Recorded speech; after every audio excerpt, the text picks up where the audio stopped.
Matt, Like, you can't say that on camera. so it's hello and welcome to This Is. We got the 90s vibes today because we're going to be talking about something very dear to many of your hearts, not specifically mine, but game preservation. You don't care about the games? You need to save the games, Matt. You're directly putting games into the landfill with the other ET cartridges, and I won't stand for it. Game preservation, especially as digital games have become so much more prevalent, has become more and more of a topic, especially as we get farther away from those physical titles, as things start to collapse and crumble, as collectors bid up the price of that copy of Pokemon Black 2 to $300 a copy because I can't play it anywhere else and they don't want to reprint it, and I'm really sad about that. There's a real conversation, I think, to be had, especially as companies like Sony and Nintendo keep flipping off their online stores, literally and physically. We've got to talk about it. Let me be clear where I say I'm very for digital games. I know a lot of people love to have their collections. We hear that constantly, and I don't want to take that away from anyone. I do agree that it's not a good system right now for digital. Yeah. But I mean, I love having my entire library at my fingertips at any given moment. So I am all for the all digital future. I do agree that companies are really fucking us. Wow, I was trying to think of another way for it. They are, like you said, with PlayStation, the way they've just been switching off the PS3 store. You know, one of my favorite games of all time, Ape Escape. I knew it. Yeah, I love Ape Escape. Right now, the only way to play it is on a physical disc. Yeah. It is coming to their streaming service. I get why a lot of people don't like that because, you don't own it. As soon as it's not on the platform anymore, it's gone. I get that sucks. I agree with you. I wish companies would do a better job with these things, but I don't care about going out and buying Pokemon Black physical because, one, like you say, the prices have skyrocketed, Yep. and that's because of Sony and Nintendo are doing all these, are not preserving their games. Bunch of stuff to dive in here. Are you trying?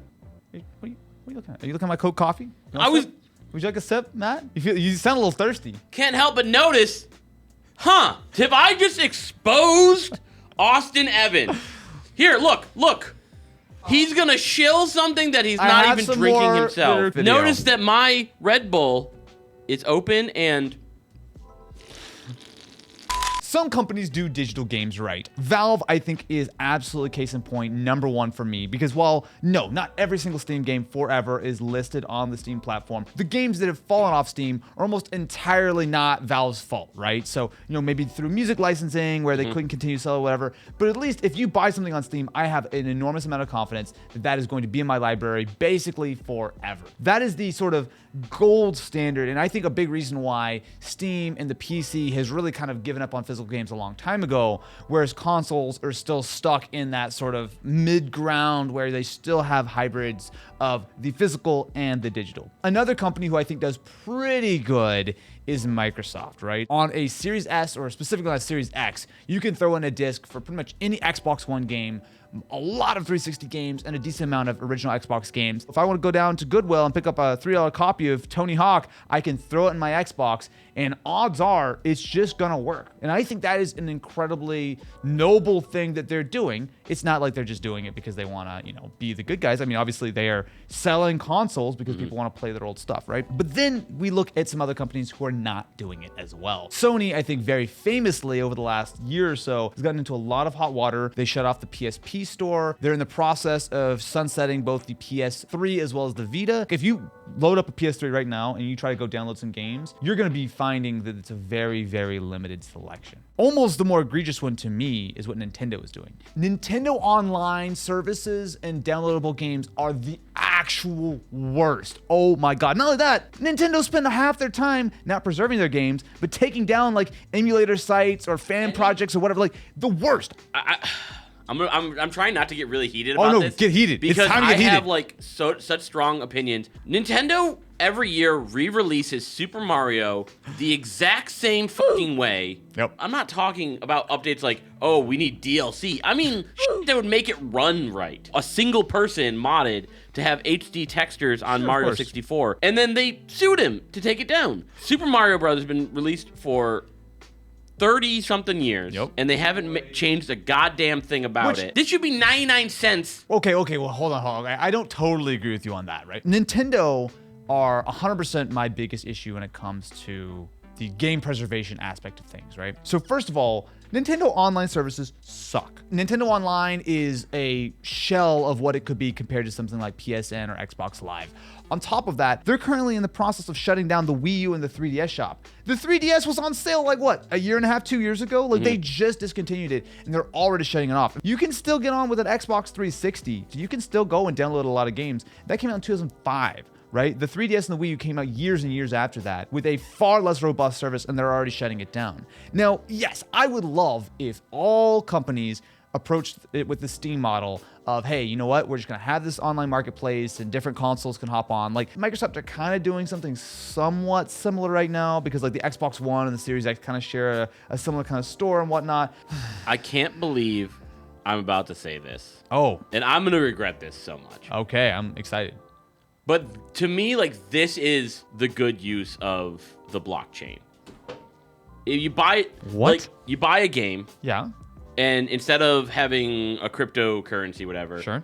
you have your game on like a wallet. Instead of a crypto wallet, like the physical USB drive. Whatever, Right. Your game is on that, regardless of what, like, whether the store is selling it or whatever. If it's on there, it's your, tangible authentication for these things. This is where like ethical piracy comes up. The games I am nostalgic for and want to go back and play, I can very easily get my hands on emulator wise. Yeah. But I know I'm going to get flack for this one as well. But like right now, one of the best places to play some of these vintage games is on the Apple Store. So like I'm typically pretty anti-piracy, but when it comes to these games of like, I want to give you money. I agree.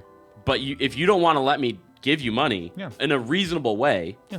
And that's the key word there is reasonable. I do not think it's reasonable that Nintendo comes out and says, we're going to intentionally make a scarcity of Super Mario just so we can sell you a single use piece of hardware like the Play & Watch every few years. Game & Watch. The Game & Watch. See, I don't even care. I don't care. Like, you just paid $50 for Super Mario that you're going to play like twice. I'm sure most everyone watching this video knows that I am a big collector of Pokemon stuff. I don't know if you could tell. I don't know what gave it away between Pokemon cards, between the games, between the special edition consoles. Like, that's one of the things that is really a big passion of mine is collecting a lot of this stuff. And I love the fact that I can go rip a pack of cards right before we shoot a video, find something really good, send it in to get slabbed up, to get graded by someone like PSA or CGC. There you go, the cards that we open right before we start shooting this video. And I can have that preserved. I can sell it, I can buy it, I can trade it, but it's something that I have that I really, really enjoy. In video gaming, there is an analog to this, which is grading companies and the collectible market for games. Most people, when it's actually something really rare and still sealed and all that kind of stuff, are buying it as a collector. Are you familiar with Heritage Auctions and Wata Games? Only by reputation. I don't know the full story. So, Carl Jobst, shout out to Carl Jobst. He is one of the handful, I'd say 5 or 6 YouTubers who, if he drops a video, boom, I'm 100% watching it all the way through. He's done a series of videos on the whole saga. So basically, Wata Games is a game grading company. You ship your copy of a game in, they take a look at it, make sure it's authentic, they will give it a numbered grade, and that will then say, okay, look, this is a real, authentic copy, and it is completely slabbed up and sealed so that it's sort of preserved, so that I can look up the value of what a 9.6 sold for, boom, easy. They have been embroiled actually in a lawsuit that just actually hit, where Heritage Auction and Wata Games were essentially colluding, theoretically, supposedly, that they were buying games, grading it. The companies were kind of like in bed with each other, with like the founders and whatnot, giving it to Wata to grade, turning around and auctioning it off. Then the owners were buying those games or buying parts of the games to bid up the prices. Heritage Auctions sold a graded copy of the Super Mario cartridge for $100,000. 10 days later, it sold for $3.21 million. And this has been a trend, right? Because especially with collectibles, there's been a big sort of bubble, which is sort of deflating a little bit now. Stuff that was worth $20,000, $30,000 a few years ago is now worth hundreds of thousands or even millions of dollars, according to this. And again, if you as a collector see a thing sell for $1 million, you go, oh, you know what? That's what it's selling for. Because that's the way that all this stuff works. In this sort of day and time where people want to play games that they grew up with, that they're nostalgic for, if you can download it easily, great, awesome. If you got your old copy of Pokemon Green or Blue or whatever hanging around, awesome, sweet. But if you want to get into this kind of stuff It is a ridiculous world of scams, of overpaying, or having to go through some super sketchy backdoor torrent site because Nintendo shut down everything remotely reasonable to actually get your hands on. It is absolutely crazy. I want everyone, for digital games, make a damn universal store and let me download the games I bought forever, or at least for a very long time. And that's what I want to come back to on my approach to things. Is just, it should be like the Sony store, not the PS3 store, not the PS4 store. The Sony store, the PlayStation store. I think it's clear that there's like a collectible side of things, which is fueling the physical game prices to be out of reach for the vast majority of gamers. And then on the other side, you've got weird hardware that Nintendo has sold in the past and whatnot, and things like the PS3, which are difficult to emulate, and these online services and these storefronts that are being shut down, where it's quickly becoming, if you want to play that game, you might only be able to legally do that by spending hundreds of dollars on some obscure piece of physical hardware, or you download it off of some particular website online. You go to www. So it's Matt, like, you can't say that on camera. what you do is you click download now, you unzip it, and then we'll.